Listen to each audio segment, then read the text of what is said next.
हाँ जी, last class में बेटा हमने कौन से क्वेश्चन तक करा था? पीडीएफ कहाँ गई? ये ली। तो इसमें मैंने 12th क्वेश्चन छुड़वा के मैंने 13 क्वेश्चन आपको करा दिया था कि ये थोड़ा छोटा रहेगा। 12th क्वेश्चन थोड़ा सा काम उस पर ज़्यादा है, तो इतना ज़्यादा नहीं है, लेकिन थोड़ी सी समझने वाली बात है और कुछ नहीं है। तो 12th क्वेश्चन मैं कॉपी कर रहा हूँ और करा रहा हूँ।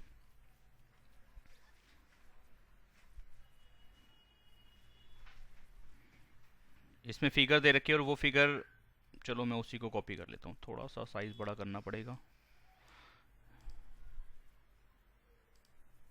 ओके, 100% पे आ गया, पहले छोटा हुआ बड़ा था। ठीक है जी। और यहाँ पे मैं कॉपी कर लेता हूँ इसकी जो उन्होंने फिगर दी रखी है।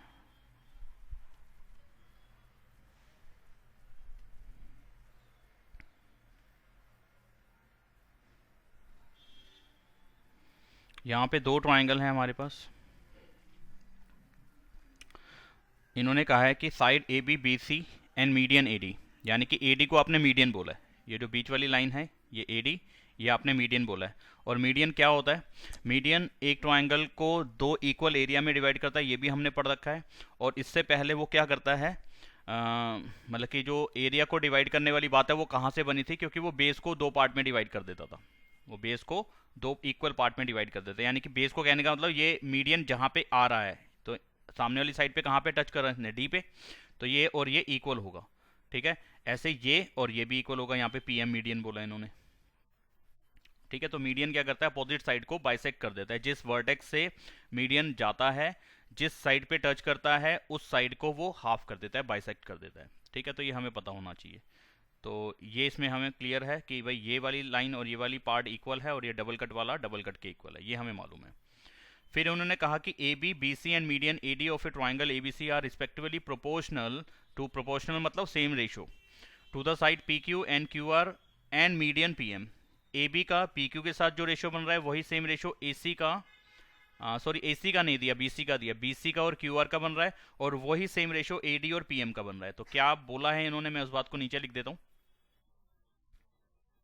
अब मेन फिगर पे काम करना है हमें, तो फिगर ही हमारे को नज़र आनी चाहिए, मेन बात।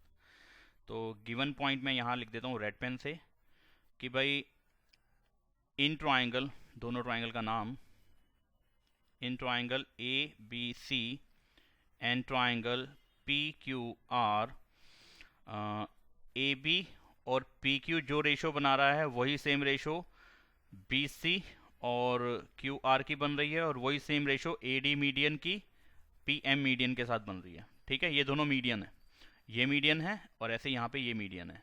ठीक है जी। तो इसका मतलब अगर तो ये x है तो ये भी x होगा, अगर ये y है तो ये भी y होगा, कहने का ये मतलब हुआ। ठीक है, मीडियन से ये मतलब मिलेगा।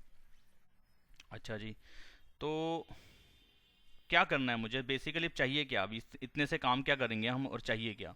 शो करना है कि ए बी सी और पी क्यू आर, ये ए बी सी और ये पी क्यू आर दोनों बड़े वाले जो ट्राइंगल्स हैं ना, ये सिमिलर हैं। ए बी सी और पी क्यू आर इसी ऑर्डर में, ए बी सी और पी क्यू आर सीक्वेंस उनके वाला। तो वो सीक्वेंस तो हम अपने बाद में देखेंगे कि कैसे बनेगा, हमारा सेम बनता है कि नहीं बनता। तो करना शुरू करते हैं कि अब दो ट्राइंगल्स को सिमिलर किस किस तरीके से किया जा सकता है। फिर से वही बात, एस एस एस रूल लगा सकते हैं, यानी कि तीनों साइड की रेशो बराबर आ जाए। यहाँ पे तीन रेशोस बराबर हैं, क्या वो तीन रेशोस क्या उसी ट्राइंगल की साइड्स को बता रही हैं?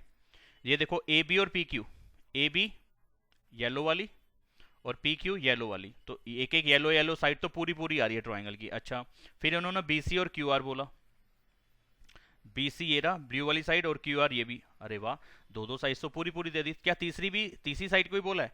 ए डी, यहाँ पे दिक्कत आ गई हमें, ये ए डी इन्होंने ये वाली बोल दी। अगर आप ये बोल देते ना ए सी और पी आर, तो फिर तो एक नंबर का क्वेश्चन था ये, एस एस एस रूल लग जाता और काम हो जाता। और जो अभी दिया क्वेश्चन ये 4 नंबर का है। ठीक है, इतना मुश्किल नहीं है। ये नहीं कहना चाहता कि मैं 4 नंबर का क्वेश्चन है तो वो मुश्किल ही होगा। 4 नंबर का क्वेश्चन है, थोड़ा सा पॉइंट है समझने वाला, ज़्यादा कोई वो नहीं है, कोई खतरनाक कुछ नहीं है, बहुत ही आसान है। देखेंगे जरा क्या कर रहा हूँ मैं। तो इन दोनों ट्राइंगल्स को सिमिलर करने के लिए यहाँ तो मुझे ये येलो वाली और ब्लू वाली का तो यूज मैं कर पाऊंगा कि दो साइड की करस्पॉन्डिंग साइड की रेशो तो बराबर मिल रही है मुझे, येलो येलो की और ब्लू ब्लू की। या तो तीसरी वाली साइड के बारे में कुछ पता चल जाए कि मैं उनकी रेशोस निकाल सकूं, या फिर इन दोनों साइड के बीच वाले एंगल का कुछ पता चल सके। और अगर बीच वाले एंगल का पता चल जाए तो मेरा काम जल्दी बन जाएगा। और AC और PQR का क्या मैं पता लगा सकता हूँ कितनी होंगी ये? नहीं पता लगा सकता, क्योंकि उसके बारे में भी कोई इन्फॉर्मेशन नहीं है। राइट ट्राइंगल नहीं कि मैं पाइथागोरस का यूज़ करके तीसरी साइड को निकाल पाऊँ, तो यहाँ पे कोई राइट एंगल नहीं दिया, तो तीसरी साइड का अभी कुछ समझ में आ नहीं रहा है। तो एंगल का क्या कर सकते हैं, अब जरा देखें।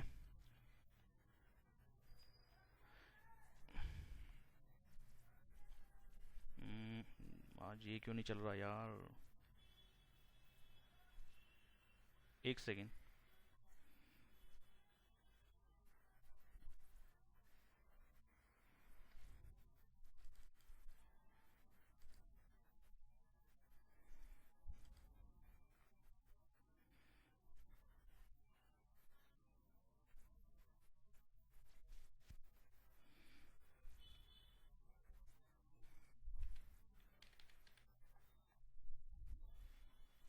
पता नहीं कुछ प्रॉब्लम आ गई आज सारा।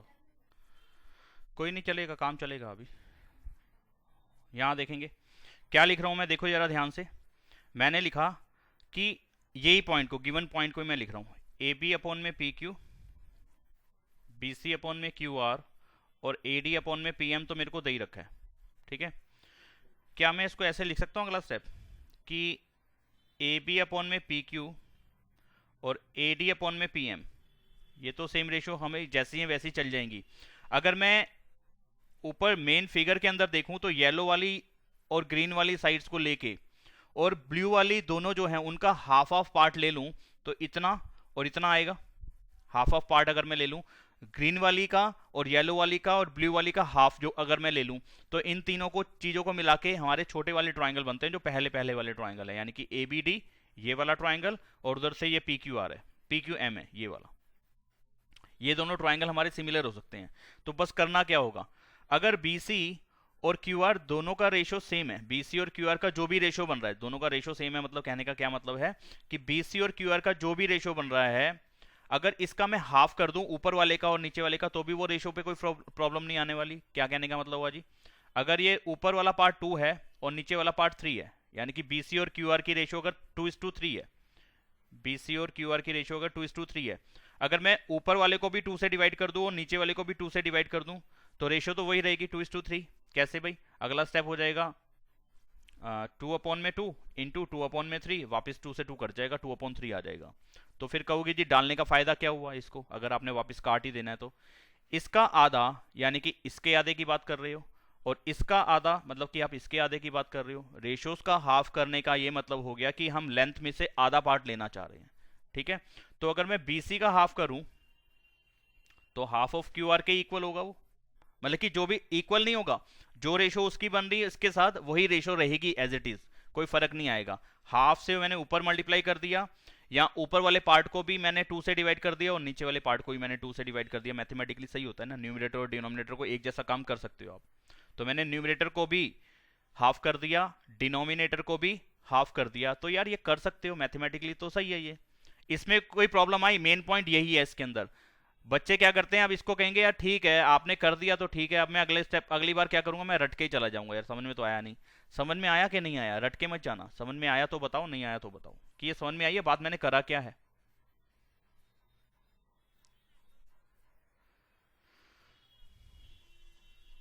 बेटा फिर आओ ना यार, इधर आ जाओ यार। मैं कह रहा हूं कि बीसी और क्यू आर का जो भी रेशो है, बीसी और क्यू आर का जो भी रेशो है, क्या मैं बीसी का हाफ करूं और क्यू आर का हाफ करूं तो क्या उस रेशो पे कोई फर्क पड़ेगा? डेफिनेटली नहीं पड़ेगा। आप ये भी कह सकते थे कि सर अगर बीसी और क्यू आर का रेशो आप 2:3 कह रहे हो, तो बीसी का हाफ करोगे और क्यू आर का हाफ करोगे तो उससे इसकी रेशो पे कोई फर्क नहीं पड़ेगा, क्योंकि ये हाफ से हाफ तो कट ही जाएगा, वापस से वो 2:3 के इक्वल ही रहेगा, उसमें क्या फर्क पड़ता है। मैं बीसी और क्यू आर में दोनों को 2 से डिवाइड कर रहा हूं, मैथमेटिकली सही है, बैलेंस रहेगा, कोई भी कैलकुलेशन में फर्क नहीं आएगा। लिखने का तरीका भले ही चेंज हो गया, शक्ल अलग आ गई कि बीसी के नीचे 2 लगा दिया और क्यू आर के नीचे 2 लगा दिया, शक्ल अलग हो गई, दिखना अलग हो गया, आंसर सेम ही रहेगा, रेशो सेम ही रहेगी। समझ पाए हो कि नहीं समझ पाए हो?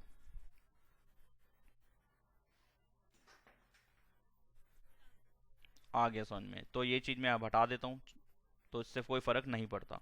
तो मैं अगला स्टेप लिख सकता हूं कि ए बी अपॉन में P Q as it is, BC का हाफ, देखो मेन डायग्राम पे देखो आप, बीसी का हाफ BC का हाफ BD भी लिख सकते हो, क्योंकि AD मीडियन था, मीडियन क्या करता है, अपोजिट साइड को बाइसेक्ट करता है, तो BD जितना होगा उतना ही DC होगा, या BD हाफ ऑफ DC होगा। तो मैं यहाँ पे BD लिख सकता हूँ, हाफ ऑफ BC। मैं DC भी लिख सकता था, लेकिन उसका लिखने का भी मुझे फायदा नहीं मिलेगा, ठीक है, तो मैं BD लिख रहा हूँ यहाँ पे।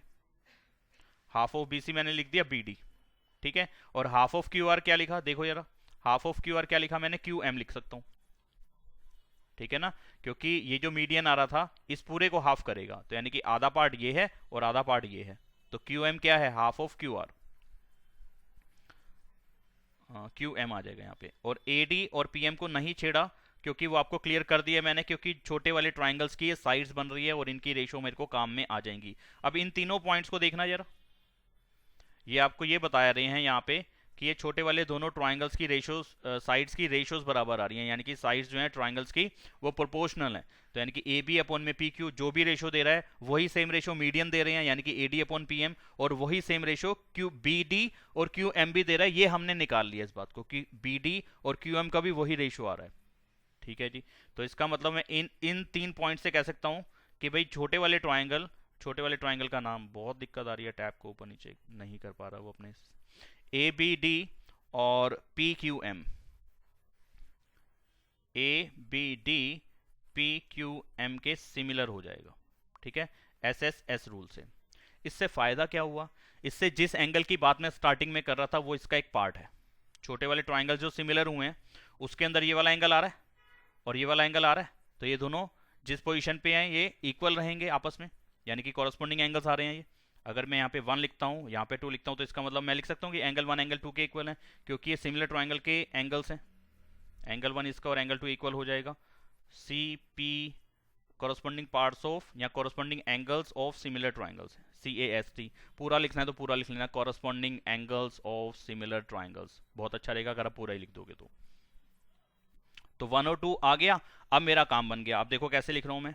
अब मैं मेन बड़े वाले ट्राइंगल्स में आ रहा हूं, in triangle ABC, and triangle PQR, AB upon में PQ ये आपने इक्वल दिया था, BC अपॉन में QR ये भी आपने इक्वल दिया था। अब मैं मीडियन को नहीं ले रहा हूं, क्यों नहीं ले रहा हूं, क्योंकि मीडियन उसकी साइड्स है भी नहीं, बड़े वाले ट्राइंगल्स की साइड्स में मीडियन वाली साइड नहीं आ रही, ठीक है ना, समझ रहे हो। बड़े वाले ट्राइंगल्स की जो साइड्स हैं उसमें मीडियन का कोई रोल ही नहीं है, वो उसका पार्ट ही नहीं है। ट्राइंगल की साइड्स तो या तो AB है या BC है या AC है। AC के बारे में कोई इन्फॉर्मेशन अभी तक नहीं है, तो AC को मैं ले भी नहीं रहा हूँ, उसकी जरूरत भी नहीं रह रही। मैं क्या ले रहा हूँ, AB, यानी कि मैं ले रहा हूँ येलो वाली साइड्स और ब्लू वाली साइड्स की रेशो और इनके बीच वाला एंगल, एंगल 1 और 2। तो साइड एंगल साइड से ये दोनों ट्राइंगल्स अब सिमिलर हो गए। बस अब फटाफट लिखने वाले पॉइंट रह गया कि एक तो ये ले लिया, एक ले लिया एंगल 1 एंगल 2 के इक्वल, जो मैंने ऊपर प्रूव किया है, यहां से लिया है। तो इन दोनों पॉइंट्स को अगर मैं कंबाइन कर देता हूं तो मैं कह सकता हूं कि ये ट्राइंगल इसी सीक्वेंस में हमारे सिमिलर हो जाएंगे। Triangle ABC is similar to triangle PQR by side angle side rule से, या इसी क्राइटेरिया से।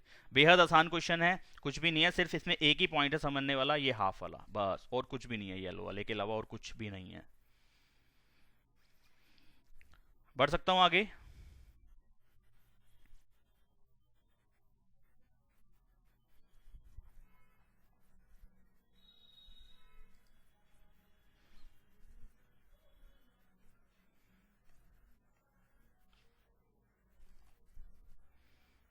अब कौन सा करना है हमने, 13 कर लिया, 14 भी कुछ इसी तरीके का है। और 14 को यहाँ थोड़ी देर में कराऊँ या पहले करा, चलो पहले करा देता हूँ।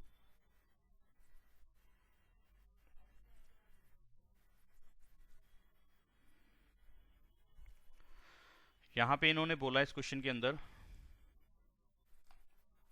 कि the sides AB, AC and median AD of triangle ABC are respectively proportional to side PQ, PR and median PM of another triangle PQR show that ABC and PQR। बहुत से बच्चे इसको एक बार ही पढ़ते हैं और कहते हैं कि ये बिल्कुल सेम क्वेश्चन है जो अभी हमने पहले पढ़ा है। इसके लिए एक डायग्राम बनाते हैं पहले, तो आपने फिगर दे नहीं रखी है, फिगर बनाते हैं कि एक ट्राइंगल मैंने ले लिया ABC,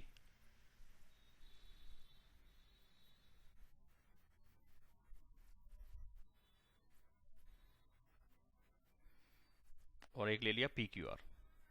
PQR ही है ना, यस PQR है। अब इसकी कौन कौन सी साइड, इनमें मीडियन की भी बात बनी है, तो एक ये हो गया AD मीडियन और एक हो गया PM मीडियन। ये हो गया पीएम मीडियन। ठीक है, मीडियन परपेंडिकुलर हो सकता है, जबरदस्ती नहीं है, कोई प्रॉपर्टी ऐसी नहीं है कि मैं हर मीडियन को कहूँ कि परपेंडिकुलर ही होगा। बहुत से बच्चों को गलत फहमी होती है कि हर मीडियन परपेंडिकुलर होता है।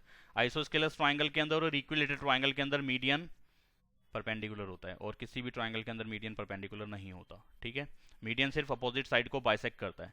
तो यानी कि ये इसके इक्वल है, डबल कट के इक्वल है। ये तो हमने पिछले वाले क्वेश्चन में पढ़ा है। तो ये सेम क्यों नहीं है, एक बार पढ़ते हैं। Side A B A C and median A B A C और median A D of a triangle A B C are respectively proportional. इतनी स्टेटमेंट सेम ही है पिछले क्वेश्चन वाली, लेकिन वहां पे जो साइड दी थी ना ए बी के साथ बी सी दी थी, यहां पे इन्होंने ए सी दिया है। तो मैं अभी प्रोपोर्शनल कौन कौन सी है वो लिख रहा हूं। पी क्यू के साथ ए बी का रिश्ता है, यानी कि ए बी और पी क्यू का जो भी रेशो बन रहा है, यानी कि येलो वाली साइड्स का जो भी रेशो बन रहा है वही सेम रेशो ए सी और पी आर का बन रहा है, और वही same ratio median A D का और पी एम का बन रहा है। यहाँ पे साइड्स में फर्क डाल दिया आपने। अगर आप ये बीसी वाली साइड दे देते ना, इस ब्लू वाली साइड की जगह पे ब्लू वाली साइड ये बीसी बन जाती, तो ये बिल्कुल सेम क्वेश्चन पहले वाला ही था। अगर आप देखो तो अब फर्क आपको दिख रहा होगा कि वहां स्टार्टिंग में क्या दिया था, और यहाँ पे ये एसी साइड दे दिया, मीडियन दे दिया है यहाँ पे, है ना, ये एसी साइड दे दी और मीडियन दे दिया है। बल्कि हमें अगर ये वाली साइड मिल जाती, नीचे वाली इसका और इसका रेशो मिल जाता, भले इस ब्लू वाली साइड का ना मिलता, तो फिर क्वेश्चन हमारा पुराने वाले क्वेश्चन के जैसे ही हो जाता। अब इसमें हम क्या करें, वहां पे सर आपने करा था दो छोटे वाले ट्रायंगल को सिमिलर कर लिया था, उसके बाद उसका एक कॉमन एंगल निकाल के, यानी कि जो हमने उसके कॉरस्पॉन्डिंग एंगल्स में से एक पेयर जो भी बन रहा था हमने उसको लेके बड़े वालों में फिट कर दिया था। क्या मैं यहाँ पे छोटे वाले ट्राइंगल्स को सिमिलर कर पा रहा हूँ, देखते हैं जरा। आप कहेंगे सर वही बात हो जाएगी कि बीसी का हाफ बीडी हो जाएगा। यस, डेफिनेटली हो जाएगा। क्यू आर का हाफ क्यू एम हो जाएगा, डेफिनेटली है। लेकिन हमें बीसी और क्यू आर की रेशो तो नहीं बताई ना किसके इक्वल है।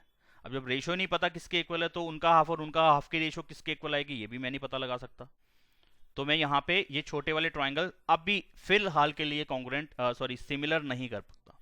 ठीक है, तो ये उससे हैवी क्वेश्चन है जो लास्ट क्वेश्चन किया है, बेहद प्यारा क्वेश्चन। और अगर कोई पेपर खतरनाक बने इसी टॉपिक का या इसी एक्सरसाइज में से एक क्वेश्चन देना है जो खतरनाक माना जाए, तो मैं इसको दूंगा।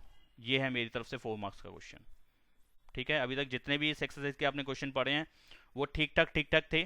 पेपर में क्वेश्चन वैसे ही आ जाते हैं, ये भी आ जाता है, लेकिन मैं ये नहीं कह रहा हूं कि बहुत ही खतरनाक है, मतलब कि थोड़ा सा लेवल इसका अप है।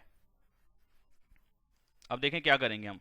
यहाँ पे कोई भी मैं छोटे वाले ट्राइंगल सिमिलर नहीं कर पाऊंगा, ना तो मैं इसको इसके साथ सिमिलर बना सकता हूँ, ना मैं इसको इसके साथ सिमिलर बना सकता हूँ। इसको सिमिलर नहीं कर सकता। यहाँ आप कर सकते हो, कोई तरीका है आपके पास। इसके अंदर हमें क्या करना पड़ेगा, एक कंस्ट्रक्शन है। कंस्ट्रक्शन क्या है कि एडी को प्रोड्यूस कर रहा हूं मैं,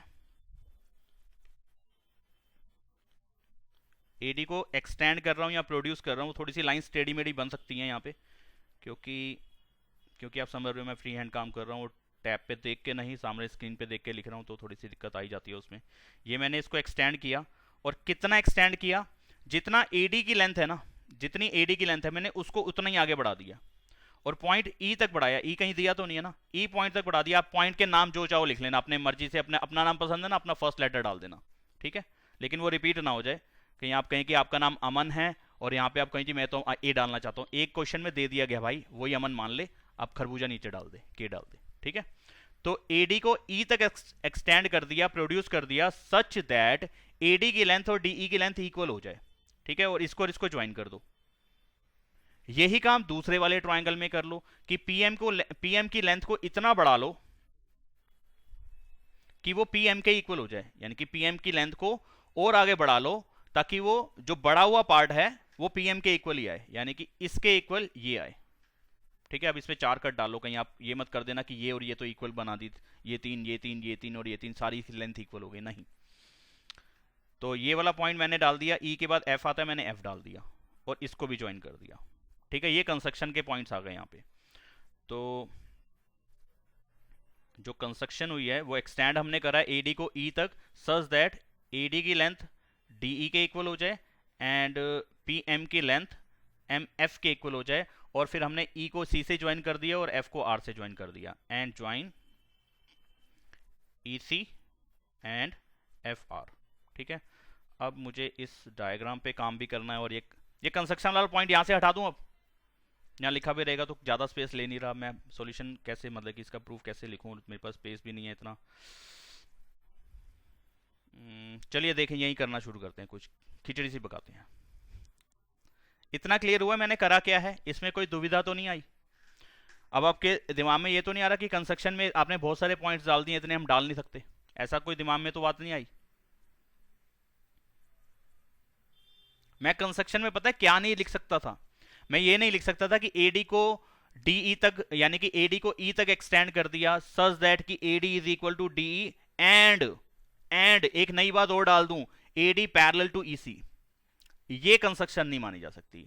आप एक चीज करो कि आपने कंस्ट्रक्शन ये करे कि इस लाइन को इतना बढ़ा दिया, जितनी पहले वाली लाइन थी उतनी और बढ़ा दी, ठीक है, इतना तो हमने मान लिया, फिर आपने उसको उससे ज्वाइन कर दिया, ठीक बात है। अब ये भी नहीं मान सकता मैं कि जो ईसी लाइन आई है वो बीए के पैरेलल भी है या उसकी लेंथ उसके इक्वल भी है, ये नहीं मान सकता। ये कंस्ट्रक्शन में आप लिख दोगे तो फिर गलत हो जाएगा काम। अगर आप फिर अगले स्टेप में ये भी लिख दो ना कि एंड ये इसके इक्वल भी है, यही कंस्ट्रक्शन में हो गया, तो ये कौन सा फलूदा कुल्फी है कि ये हो गया? इतनी सारी कंस्ट्रक्शन कैसे हो गई कि भाई ये भी बढ़ा भी दिया अपनी मर्जी से, इतना यहां तक बढ़ा दिया, तुम्हारी मर्जी तक बढ़ा दिया तुमने उसको, और फिर उसको ज्वाइन करने के बाद तुम कैसे आइडिया लगा पा रहे हो कि ये लेंथ सामने वाली के इक्वल है या पैरेलल है या कोई भी और कोई भी पॉइंट आगे नहीं बढ़ेगा, ठीक है। कंस्ट्रक्शन सिर्फ इतनी ही लिख सकते हैं हम, एक कंस्ट्रक्शन के अंदर दो पॉइंट्स ऐड नहीं कर सकते। मैंने सिर्फ एक ही पॉइंट ऐड करा है कि उसको इतना बढ़ा दिया, बस इसमें एक ही पॉइंट ऐड हुआ है। वो ज्वाइन करना तो वो ज्वाइन कर ही सकते हैं, उसमें क्या बात है, वो दूसरा पॉइंट नहीं हुआ, ठीक है ना भाई, समझ में आया ना? अब इसके बाद क्या कर सकते हैं? अब इसके बाद देखो क्या लिख रहा हूं मैं, एक बार आप लिखा हुआ देख लो, फिर आइडिया लग जाएगा आपको कि भाई एक्चुअल में हमने करा क्या है। मेन मैं इधर उधर इसलिए घुमा रहा हूं कि ताकि मेरे को स्क्रीन पे कहीं स्पेस मिल जाए लिखने का। तो यहाँ पे देखते हैं, छोटा छोटा लिखता हूँ और फिर बाद में आप नोट तो कर ही लोगे, पीडीएफ मिल जाएगी आपको। ध्यान इधर रखना, देखो मैं क्या कर रहा हूं, अगर मैं ऐसा लिख दूं, अच्छा ये वाला ग्रीन पार्ट जितना है उतना ये है, हाँ देखो यहां मैं क्या लिख रहा हूं, इन ट्राइंगल में अपोजिट ट्राइंगल्स ले रहा हूं, एक तो ये वाला ट्राइंगल ले रहा हूं और एक ये वाला ट्राइंगल ले रहा हूं, अपोजिट ट्राइंगल्स ले रहा हूं। क्या ये दोनों कॉन्ग्रुएंट हो पा रहे हैं? कॉन्ग्रुएंट हो पा रहे हैं, सिमिलर के साथ साथ ये कॉन्ग्रुएंट भी हैं। कॉन्ग्रुएंट है तो डेफिनेटली वो सिमिलर ही हो गया, ठीक है। तो ये कॉन्ग्रुएंट हो पा रहे हैं, देखें कैसे, ट्राइंगल ए डी, थोड़ा छोटा लिख रहा हूं, A D B and triangle A D B लिया, इधर से मैं ले रहा हूं ई डी सी, मैं सीक्वेंस भी अभी डाल रहा हूं यहाँ पे, आपको वैसे मैं सिखा दूंगा सीक्वेंस कैसे बना इसका। ई डी सी मैंने लिखा यार, ये वाला एंगल 1 और ये वाला एंगल 2, 1 इसका और 2 इसका, क्यों इक्वल है? वर्टिकली अपोजिट, ये तो बड़ी आसान सी बात थी। अच्छा फिर मैंने लिखा यार एडी लेंथ और ईडी लेंथ इक्वल है बाय कंस्ट्रक्शन, और मैंने तीसरा पॉइंट लिखा कि जितना बीडी उतना सीडी, क्योंकि एडी मीडियन था, एडी इज द मीडियन। ने गिवन में ये बात नहीं दे रखी कि ये और ये इक्वल है, मीडियन के हिसाब से ये बात इक्वल हो गई, ठीक है, मीडियन है इसलिए ये चीज इक्वल है। अब वो गिवन में ये चीज डायरेक्टली नहीं लिखी क्लियर कट कि एडी और बीडी इक्वल है, तो उसको कैसे पता चलेगा हमने किस पॉइंट के हिसाब से बीडी और सीडी को इक्वल लिखा है? तो हम यहाँ बता रहे हैं कि एडी मीडियन है इसलिए इक्वल है। तो अब आप कह सकते हो साइड एंगल, साइड जो एंगल है वो दो साइड के बीच का है, और ये क्राइटेरिया कॉन्ग्रुएंट करते टाइम बिल्कुल एकदम काम का था, ये गलत नहीं था, ठीक है ना। तो साइड एंगल साइड से दोनों ट्राइंगल सिमिलर होते हैं।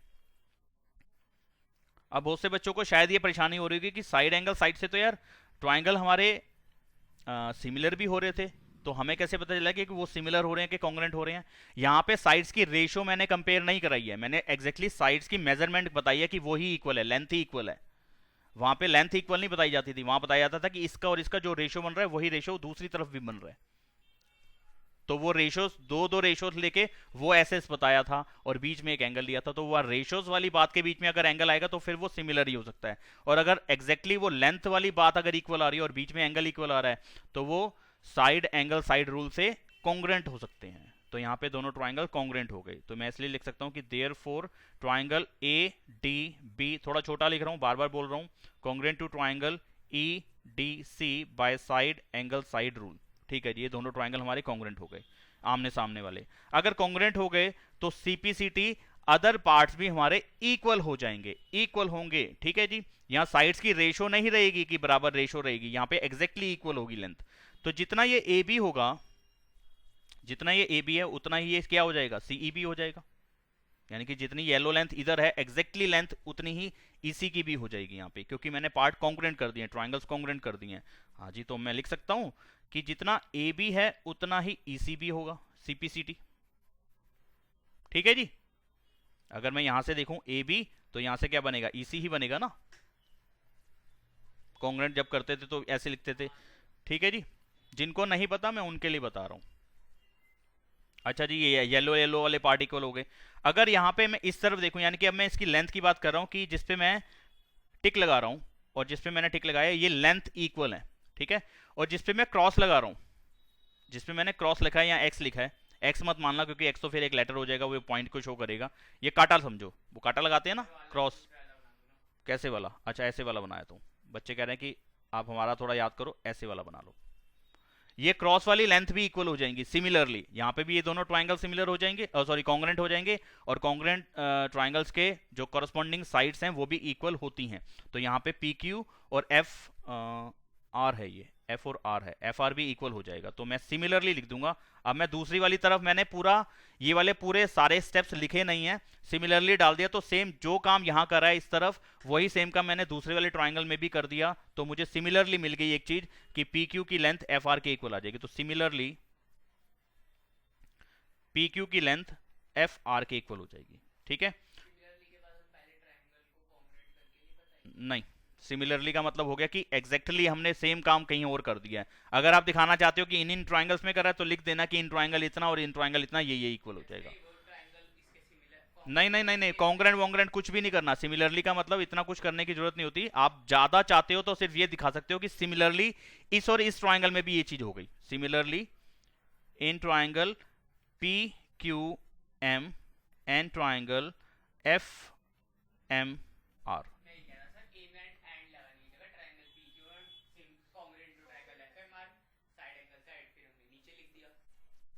नहीं, गलत क्यों होगा, फालतू में स्टेप्स बढ़ाने वाली बात है।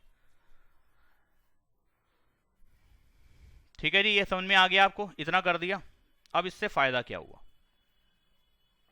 इससे फायदा क्या हुआ जरा देखें। आपको स्टार्टिंग में क्या चीज मालूम थी? स्टार्टिंग में हमें मालूम था ए बी, यहीं पे लिख रहा हूं देखो, यहीं लिख रहा हूं ताकि आपको फिगर भी दिखती रहे। और फिगर का ये जो ऊपर वाला पार्ट है ये पी है, और ये पी को थोड़ा सा नीचे लिख लेता हूं। ठीक है, इतने में चलो कोई नहीं, अभी यहाँ काम चल रहा है ना, जब जरूरत पड़ेगी तो मैं जूम आउट कर लूंगा इसको। ए बी अपॉन में पी क्यू, ए सी अपॉन में पी आर, ये रेशो, और तीसरा था मीडियन वाला ए डी अपॉन में पी एम। ये आपने दिया था क्वेश्चन के अंदर, जो स्टार्टिंग है ना आपने ये दी है कि ये रेशो इसके साथ इसकी रेशो और इसकी रेशो इक्वल आ रही है, दो साइड्स की और एक मीडियन वाले पार्ट की रेशो इक्वल है। अब इससे मैं इस ट्राइंगल पे काम कैसे कर पा रहा हूं? देखो कौन से ट्राइंगल की बात कर रहा हूं मैं।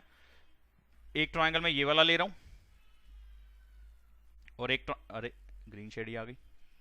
एक ट्राइंगल में ये वाला ले रहा हूं। देखो क्या कर रहा हूं मैं इसके अंदर। मैंने लिखा कि यार ए बी अपॉन में पी क्यू, जिस ट्राइंगल्स को मैं सिमिलर करना चाह रहा हूं ए बी उसका हिस्सा ही नहीं है, ए बी उसका हिस्सा ही नहीं है। अभी मैंने कॉन्ग्रुएंट कर दिया ना कि जो ए बी है वो सी ई के इक्वल है, हिस्सा भले ही नहीं है लेकिन उसकी लेंथ इस वाले ट्राइंगल की जो एक साइड है उसकी लेंथ के इक्वल है। तो मैं अब ए बी की जगह क्या लिख सकता हूं, ईसी लिख सकता हूं। तो मैंने ईसी डाल दिया, और ऐसे पी क्यू की जगह क्या लिख सकता हूं, एफ आर। तो उस जिस ट्राइंगल को मैं सिमिलर करना चाह रहा हूं और क्यों करना चाह रहा हूं उसका भी आपको पता चलेगा कि इससे फायदा क्या मिलने वाला है मुझे। ईसी और एफ आर को मैंने रेशो बना दिया एक। अच्छा, एसी और पी आर देखना, एसी और पी आर तो उसकी डायरेक्टली साइड्स बनती नजर आ रही हैं, तो इसमें कोई छेड़छाड़ी करने की जरूरत नहीं है। एसी और पीआर को हम ऐसे छोड़ देंगे। एडी और पीएम, एडी और पीएम उसका हिस्सा है, लेकिन हिस्से में भी हिस्सा है, यानी कि एक साइड बनती है लेकिन उस साइड का भी कुछ हिस्सा बनता है ये, यानी कि एडी एई का हिस्सा है और एई उस ट्राइंगल की पूरी साइड है। अगर मैं एडी से एई को बनाना चाहूं तो मेरे को क्या करना पड़ेगा, एडी को डबल करना पड़ेगा ना, क्योंकि मेरी कंस्ट्रक्शन के टाइम पे मैंने एक बात करी थी कि एडी को डी को हमने इतना आगे ले जाना है ई तक जिससे कि एडी की लेंथ और डीई की लेंथ इक्वल आ जाए। यानी कि मैंने 3 कट लगा के आपको स्टार्टिंग में बता दिया था, कंस्ट्रक्शन के टाइम पे लिखा भी हुआ है, यहाँ पे दिख भी रहा है आपको कि एडी और डीएम इक्वल है। तो मैं एई को लिख सकता हूं twice of AD, twice of AD लिख सकता हूं। ऐसे ही अगर आप इस तरफ देखो तो आप लिख सकते हैं कि पीएम से पीएफ कैसे बनेगा, पीएम को डबल कर दो, पीएम को 2 से मल्टीप्लाई कर दो। तो वही काम यहां मैं कर दूं कि जो एडी और पीएम की रेशो है, तो अगर मैं ऊपर और नीचे न्यूमरेटर और डिनोमिनेटर दोनों को अगर 2 से मल्टीप्लाई कर दूं तो क्या मेरी रेशो में फर्क पड़ेगा? जी नहीं पड़ेगा, शक्ल अलग हो जाएगी लेकिन काम मेरे को वही मिलने वाला है। तो मैंने कर दिया ट्वाइस ऑफ एडी और ट्वाइस ऑफ पीएम की भी सेम ही रेशो बनेगी। ओके जी, फायदा अब मिल गया मुझे। ईसी अपॉन में एफ आर, एसी अपॉन में पी आर, और twice of AD, twice of AD यानी कि एडी का जब मैंने डबल करा तो मेरे को क्या मिला, एई मिला, और ऐसे ही वहां पे पीएफ मिला, एई मिला और यहां पे पीएफ मिला। ठीक है, तो अब ये तीन रेशियोज जो इक्वल आ रही हैं, ये तो इन दोनों ट्राइंगल्स की साइड्स की बन रही है ना। तो इसका मतलब ये दोनों ट्राइंगल हमारे क्या हो जाएंगे, सिमिलर हो जाएंगे। जरा मैं सिमिलर लिखूं तो क्या ऑर्डर बनने वाला है, या क्या सीक्वेंस बनने वाला है, ए सी ई और पी आर एफ। याद रखना, ए सी ई और पी आर एफ, कंफर्म। ठीक है जी, एस एस एस रूल से हमारे दोनों ट्राइंगल सिमिलर हो गए। मैंने इन पॉइंट्स को उठाया है और इन दोनों ट्राइंगल्स में यूज करा है, और यही मेरे को ऑर्डर मिलेगा, यही सीक्वेंस मिलेगा उनको सिमिलर करने का। आप इसको आराम से बैठ के देखना कि सिमिलर मैंने किस वे में करा है, इसको क्या ऑर्डर आप जान पा रहे हो कि यही बनेगा कि नहीं। अब मैं दोबारा से उस पर टाइम नहीं वेस्ट करना चाहता कि ऑर्डर कैसे लिखा जाता है, सीक्वेंस कैसे लिखा जाता है। अच्छा जी, अब इससे फायदा क्या हुआ? सर कर तो दिया आपने, लगड़म बगड़म कर दिया, इससे फायदा क्या हुआ? हमें करना क्या था, हमें वो बड़े वाले ट्राइंगल को ही सिमिलर करना था जो इससे ठीक पहले वाले क्वेश्चन में किया था।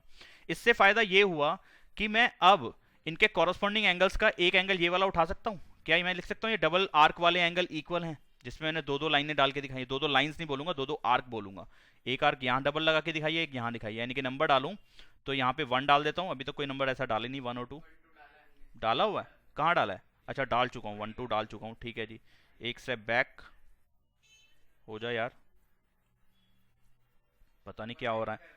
अरे नीचे से तो नहीं कुछ उड़ गया? नहीं उड़ा, चलो कोई नहीं। इसको मैं ऐसा करता हूँ, इसको 3 कर देता हूँ और इसको 4 कर देता हूँ, आसानी से हो जाएगा। ठीक है, तो मैं ये कह सकता हूँ कि इस ग्रीन वाले ट्राइंगल का एंगल 3 और इस ऑरेंज वाले ट्राइंगल का एंगल 4 इक्वल होगा, क्योंकि उनके कॉरस्पॉन्डिंग एंगल्स बन रहे हैं दोनों ट्राइंगल के। तो मैं लिख दूंगा इसके बाद कि भाई एंगल 3 और एंगल 4 इक्वल हो जाएगा। ठीक है, ये corresponding angles of similar triangles, ये आपका नया पॉइंट बन गया जो कि अब तक नहीं बना था। क्या नंबर डालूं? 3 डाल देता हूं, 3 डाल देते हैं। ठीक है, इससे फायदा क्या होगा? अभी भी फायदा समझ में नहीं आ रहा सर, आप कर रहे तो जा रहे हो, हमें फायदा नहीं समझ में आ रहा। अच्छा, यही सेम काम अगर मैं इस साइड पे ले लेता, यही सेम काम मैं इस तरफ ले लेता, क्या मतलब हुआ जी? अगर मैं इसको ज्वाइन कर दिया होता और इसको ज्वाइन कर दिया होता, तो जैसे मैंने इस तरफ ट्राइंगल पे काम किया था वैसे मैं इस तरफ भी ट्राइंगल्स पे काम कर सकता था। करके दिखाने की जरूरत नहीं है। सिमिलरली आप लिख देंगे कि जब मैं यही काम दूसरी तरफ रिपीट करूंगा तो मेरे को ये वाले एंगल और ये वाले एंगल में भी रिलेशन मिल जाएगा कि ये दोनों इक्वल आ जाएंगे, यानी कि 5 और 6 भी मेरा इक्वल आ जाएगा सिमिलरली। ठीक है ना, तो सिमिलरली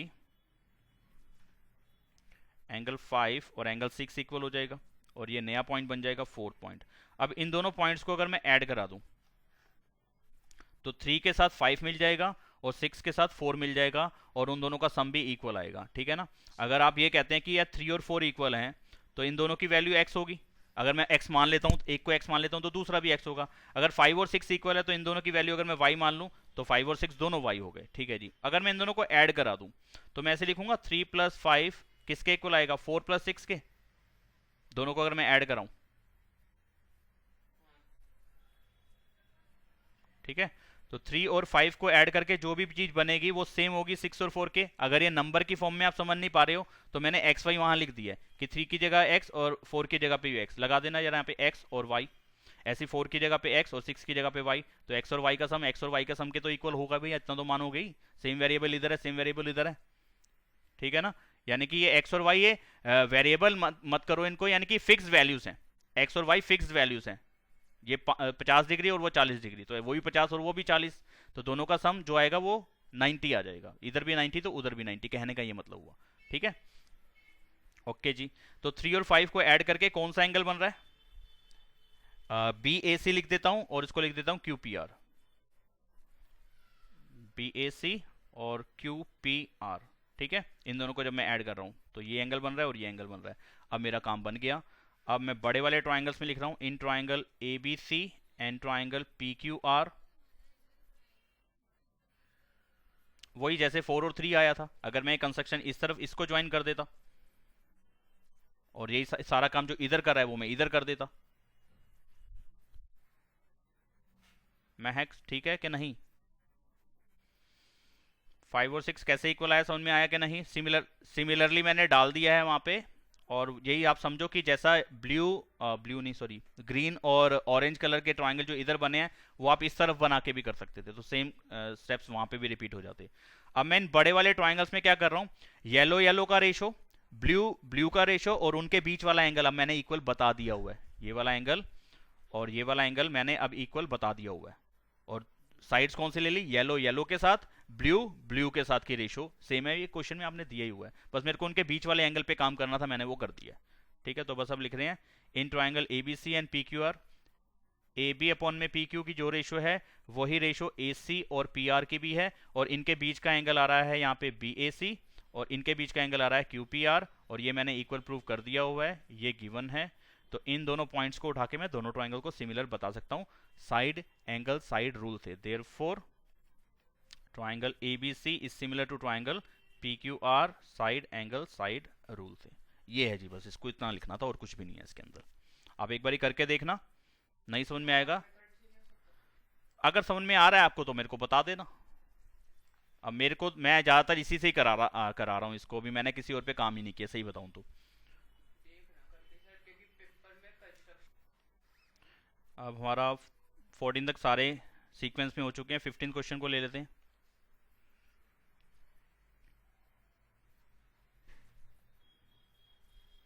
15th क्वेश्चन में बोला गया है कि a vertical pole of length 6 metre, एक पोल है जिसकी लेंथ है 6 metre, cast a shadow 4 metre long. इस पे जो शेडो आ रही है, ये आ रही है इस पे शेडो, इसकी शेडो मतलब कि इसकी जो शेडो आ रही है वो आ रही है 4 मीटर। ठीक है,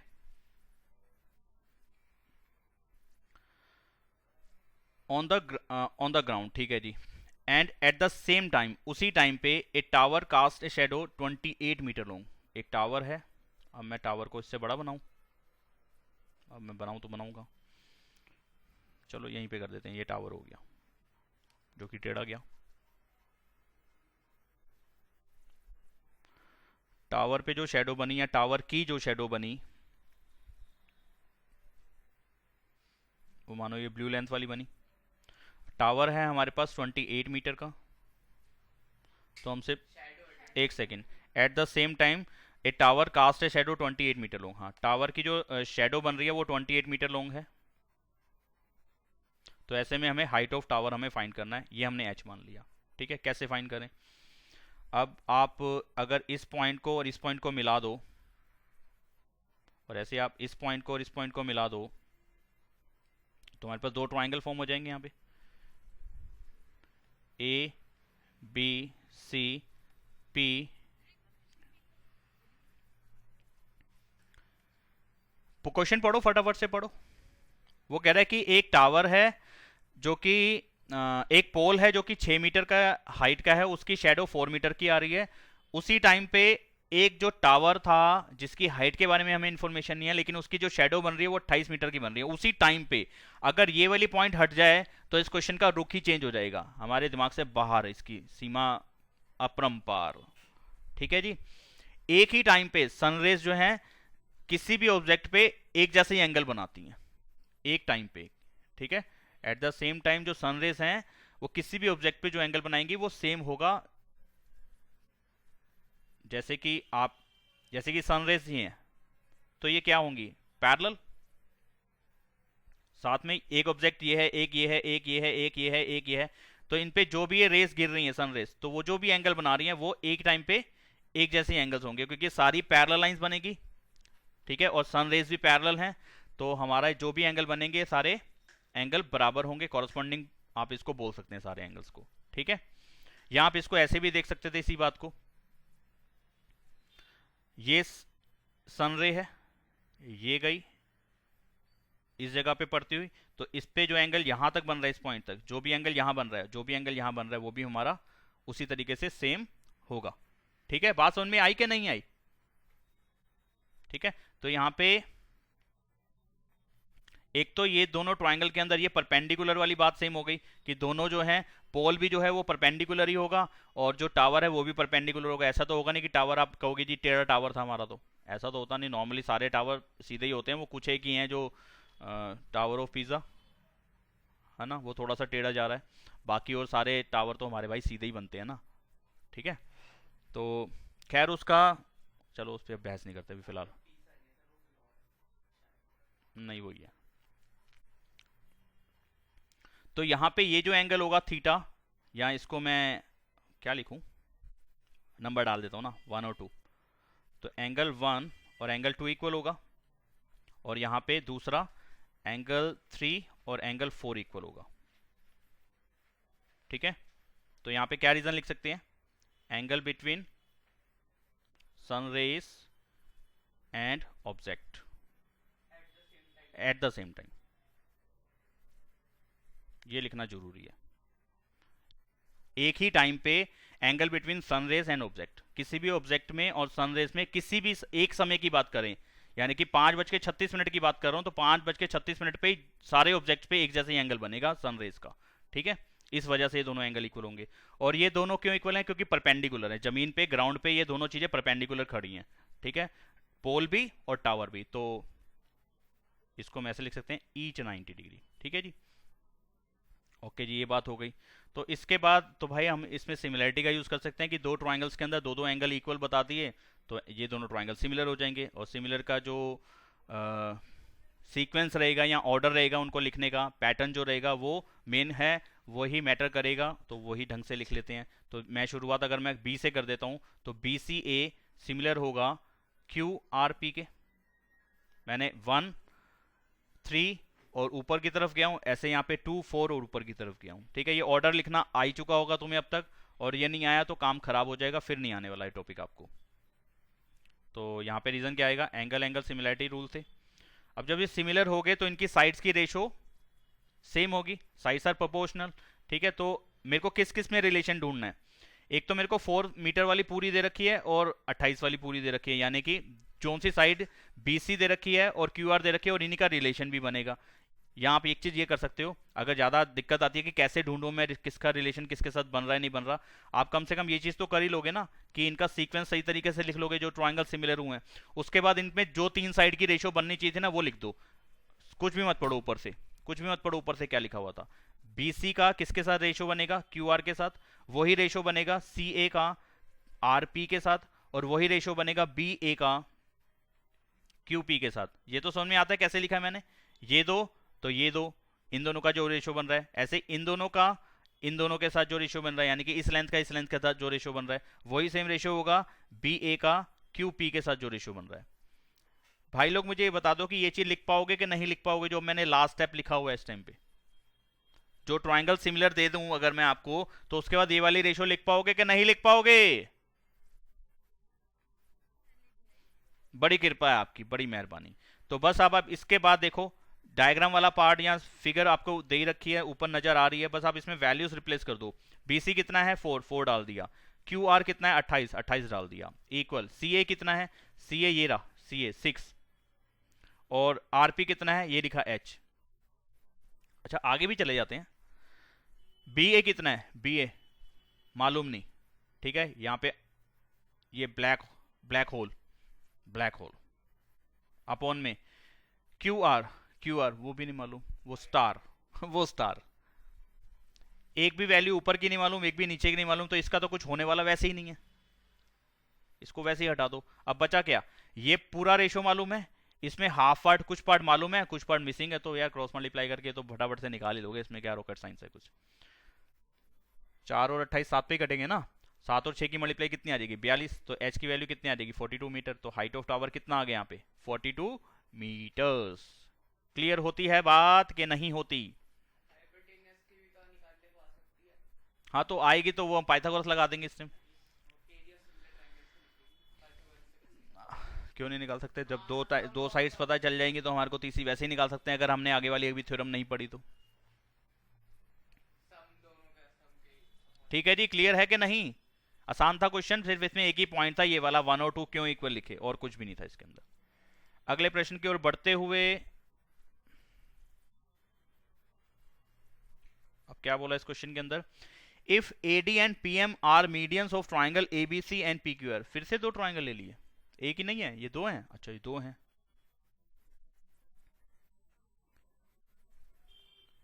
A B C and P Q R.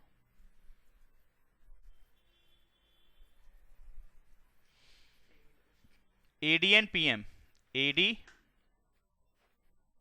और पीएम यहां पे मीडियन है, ठीक है। Where A B C is congruent to P Q R. ओहो, बहुत बढ़िया काम करा आपने, कहा जी ये दोनों कॉन्ग्रेंट है। चलो अब थोड़ी सी टेंशन कम होगी कि पहले से आपने बड़े ट्रायंगल को सिमिलर, सॉरी मैं कॉन्ग्रेंट बोल गया हूँ शायद से, सिमिलर सिमिलर आपने दे रखा है दोनों ट्रायंगल्स को, ठीक है जी। अगर आपने सिमिलर दे दिया तो मैं तो बहुत सारी बातें लिख सकता हूँ, पहले वही लिख देता हूँ, सारी बातें छोड़ो। आपने बोला triangle A B C is similar to triangle P Q R. मैं क्या क्या लिख सकता हूं? एंगल्स बराबर लिख सकता हूं, रेशोज बराबर लिख सकता हूं। तो पहले मैं रेशोज डाल देता हूं। ए बी की रेशो बनेगी पी क्यू के साथ, जो भी रेशो बनेगी वही सेम रेशो होगा बी सी और क्यू आर का, वही सेम रेशो होगा ए सी का और पी आर का, ठीक है। पहले दो, लास्ट के दो, लास्ट के दो, पहला लास्ट, पहला लास्ट, बस यही तरीका है और कुछ भी नहीं है। अच्छा, एक एक काम तो ये हो जाएगा, और क्या हो जाएगा? एंगल्स इक्वल हो जाएंगे, ए पी के इक्वल, बी क्यू के इक्वल, यानी कि कॉरस्पॉन्डिंग एंगल्स आर इक्वल, और तीसरा सी आर के इक्वल। ये 6 बातें हमें समझ में आती है, 3 रेशो वाली और 3 एंगल्स वाली, ठीक है जी। अब चलते हैं आगे। बाबूजी ने और क्या दिया? अभी तो क्वेश्चन पढ़ा ही नहीं था कि करना क्या है, जो जोश में ये लिख दिया कि क्या क्या हमें मालूम हो सकता है इससे। इन्होंने कहा कि प्रूव करो ए बी अपॉन में पी क्यू। अच्छा, ए बी अपॉन में पी क्यू, ये रहा, ये ए बी अपॉन में पी क्यू, एक पॉइंट ले लिया जो हमारे को मालूम है कि ए बी अपॉन में पी क्यू का जो रेशो बन रहा है, भाई ये तो मालूम था ही, अब किसके इक्वल है वो बताना है। ए डी अपॉन में पी एम, मीडियन वाले पार्ट के, ये मीडियन, इन मीडियन का रेशो जो भी आएगा, इन ब्लू वाली लाइंस का जो रेशो आएगा वो रेशो सेम यही होगा जो ए बी और पी क्यू का आ रहा है। इसी के जैसा ठीक क्वेश्चन हमने पढ़ा अभी शायद से 12वें नंबर का, वो इसी का उल्टे तरीके से चल रहा था। अब इसको उस क्वेश्चन के सॉल्यूशन को उल्टे तरीके से चला देते हैं, मतलब कि देखते हैं क्या लिख पाते हैं इसके अंदर। देखो जरा, आपको ये मालूम है कि इस येलो और इस येलो का रेशो बन रहा है सेम। आपको ये मालूम है कि इस ग्रीन के साथ जो रेशो बन रहा है वही येलो वाली का भी रेशो बन रहा है, ठीक है। बस इतने में काम हो जाएगा हमारा। और आपको ये भी मालूम है कि बी एंगल क्यू एंगल के इक्वल है, ये सब हमें मालूम है, ठीक है। इतना चीज हमें मालूम है, इसमें कोई दिक्कत वाली बात है नहीं। अच्छा जी, तो इस वाले पॉइंट को ले रहा हूँ तो मैं बी और क्यू को, ठीक है, इसको लूंगा, और ए बी पी क्यू को लूंगा, ठीक है जी। और क्या लूंगा? बी सी और क्यू आर का कैसे रिलेशन ढूंढ रहा हूं मैं? जितना बी सी है और जो क्यू आर का रेशो है वही रेशो इनके हाफ का भी बनेगा, यानी कि जो बी डी होगा वो कितना होगा? हाफ ऑफ बी सी, क्योंकि आपने बोला ए डी मीडियन है। अगर ए डी मीडियन है तो बी डी की length half of B C के इक्वल होगी कि नहीं होगी? सुन पा रहे हो मैं क्या बोल रहा हूं, और समझ भी पा रहे हो कि नहीं, कि लिख के बताऊं इस बात को कि बीडी की लेंथ हाफ ऑफ बीसी होगी? आप समझ पा रहे हो सारे जने? और बच्चे भी बताओ ना, 2-3 बच्चों से काम नहीं चलेगा ना, बाकी सब भी तो बोलो। खुशी समझ में आ रही है बात? पलक, बात समझ में आई है बेटा कि बीडी की लेंथ हाफ ऑफ बीसी क्यों होगी? पलक, ठीक है।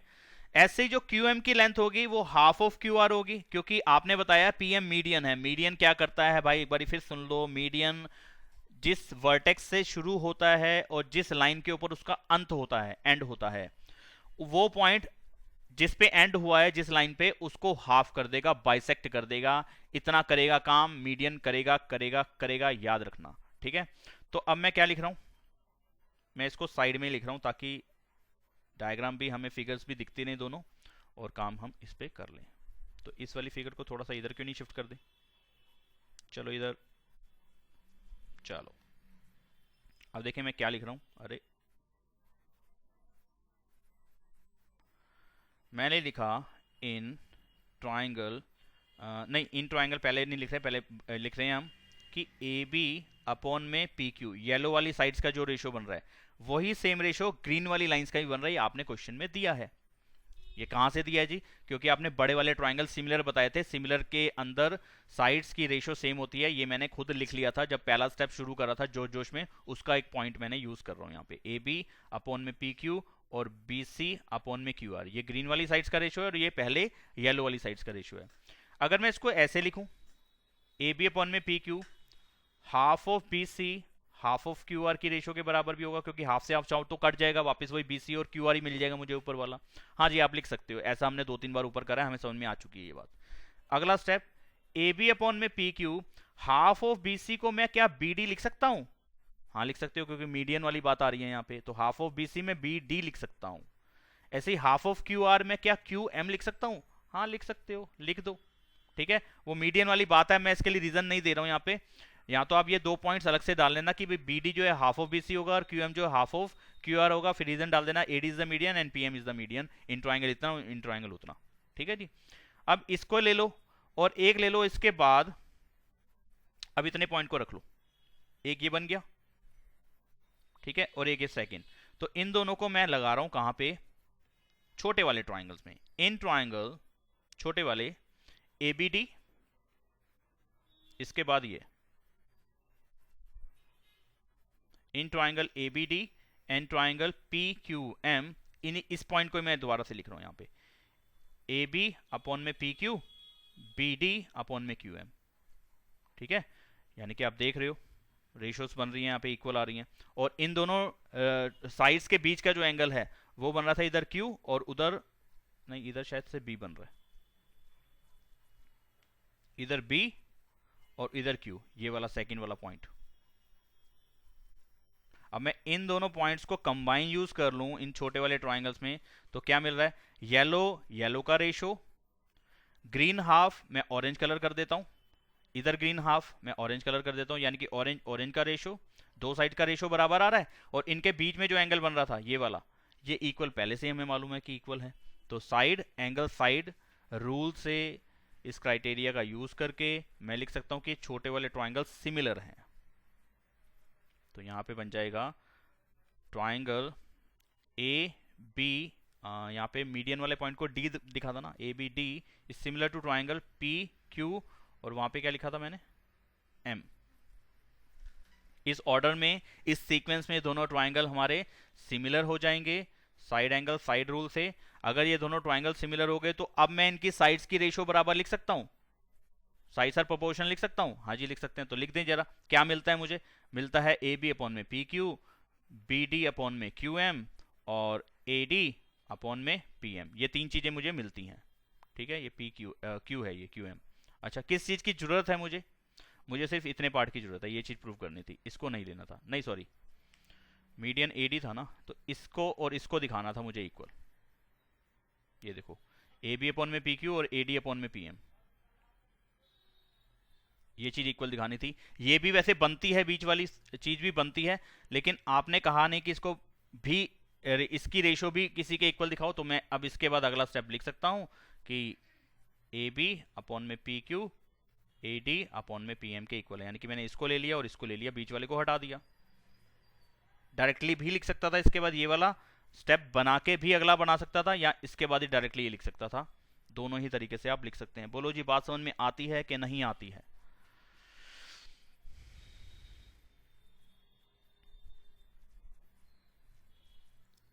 हाँ बताओ, करके एक बार आपको जरूर देखने पड़ेंगे सारे क्वेश्चन, और ये सारे ही अच्छे हैं जो आज की क्लास में हमने करे हैं, सारे ही क्वेश्चन अच्छे हैं और इन्हीं में से पेपर में ज्यादा पूछे जाते हैं, ठीक है।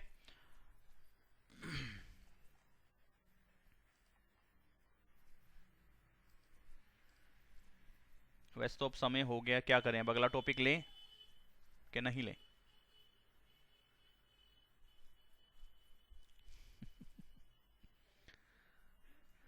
ऐसा है, मैं आपकी हो सकता है क्लासेस अब आज लिए तो शायद मैं कल भी ले लूं, कोई टाइम मुझे मिले तो मैं ले लूं। टाइम, चलो पहले क्लास एंड कर देते हैं, फिर मैं टाइम के लिए डिस्कस करता हूं। अभी कोई छोड़ के मत जाना मीटिंग को। तो आज हम इतने पे ही क्लास रोकते हैं, बाकी हम करेंगे अगली क्लास में, अगली एक्सरसाइज स्टार्ट करेंगे और काम को आगे बढ़ाएंगे। तब तक के लिए बाय बाय।